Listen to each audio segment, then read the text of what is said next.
on every one of our Equipters, we also have the rear extension kit. It's 2 rods that extend, clip into the rear of the Equipter that you place 2 sheets or one or 2 sheets of 4x8 inch for 4x8 OSB to create a chute off the back of the Equipter. Let me show you how to do it.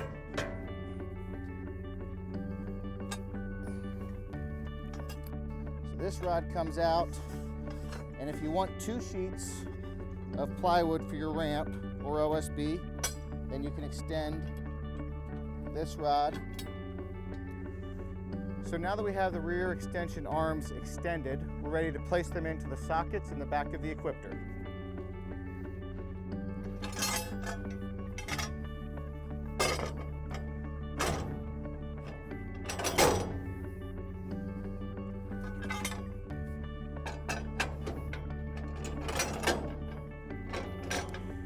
Now we have our rear extension arms placed into the sockets.